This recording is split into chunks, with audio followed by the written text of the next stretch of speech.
Don't worry, I'm still doing a stupid things tonight.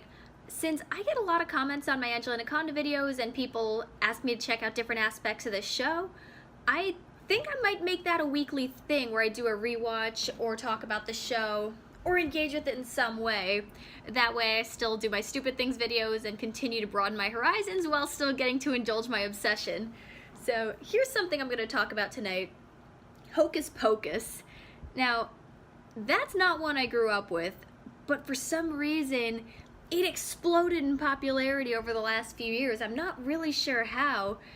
It just became so part of people's collective conscious, and I heard about it a lot in college. So one Halloween I watched it with somebody after coming back from Salem, Massachusetts. Went to school in Boston, and going to Salem for Halloween was an extremely popular thing to do. I'm talking about this now and not in October because for whatever reason, people now are really, really excited for Halloween at this time of year. And this is the second year in a row where I've been seeing this on my Facebook feed. So I just decided to talk about this movie. I did watch it later, and it's good. I don't have any positive or negative feelings for it. But when I watched it, the best way I can describe it was like, it feels like you're going to a Halloween party. It feels like a game that it still has its 3-act structure, and it indulges in all things 90s and a lot of these cliches. It looks very 90s. It's got the bright colors of a 90s flick, and it's definitely campy, which is fun, but it feels like there's a sense of fun to it. Obviously the witches are the most fun. Obviously I watched it as an adult. I never felt like they were any serious threat, but I thoroughly enjoyed watching them on screen. They were yucking it up. They were clearly incompetent as witches. They have their song. They have their comedic scenes. But it feels more like you're playing a game. It feels like you're having fun with family or friends or your teachers and classmates in a haunted house, and someone is playing the part of the witches chasing you around. That's the whole vibe I get from this. And then you got the relationship with the main character and his sister, him with the girl he likes. And this world, I'd say Halloween's my favorite holiday, and I do think it's a little weird how we are holidaying a little early every year.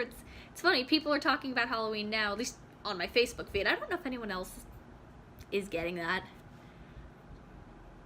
but sometimes I want a little bit more of a campy horror thing. I don't like straight up horror generally, even though I can respect a good one.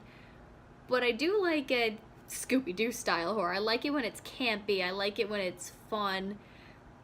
Stuff like Abbott and Costello meet Frankenstein, or I was introduced to that through Alvin and the Chipmunks. They had an Alvin and the Chipmunks meet the werewolf, Alvin and the Chipmunks meet Frankenstein. I knew that stuff growing up. But Hocus Pocus feels like, even if you're alone, you're at a party, it feels like you are at a party. It feels like you're part of a community. I'm going off memory, so maybe around Halloween I'll actually do a formal rewatch. It's an interesting phenomenon. It's kind of funny how of all things that really became a meme, or really popular in people's collective consciousness, that one, it's so funny what people pick sometimes. I don't think there's anything horrible in it. I don't think there's anything groundbreaking in it. But it definitely goes back to my theory that something doesn't have to be amazing for it to leave an impact. God, why I cannot talk. It's late at night. Anyway, but something doesn't have to be a masterpiece to really make a big difference, make an impact with someone, as long as there's something. It's because you really never know what people are going to pick. It's such a crapshoot. I find that fascinating. I wonder if studies have been done on this. I wonder How much of it is the nostalgia? How much of it is it's something you could leave on in the background? Who knows? I'm not sure, but even going off memory, it so has its own identity. It's so unique. You look at it and nothing else, the way they interpret witches, the way they interpret it, this world, is so unique to this movie, and I wonder if that's what people pick up on, the energy, the fun, the campiness, and overall a good feeling. That's what I get out of this. A very, very good feeling.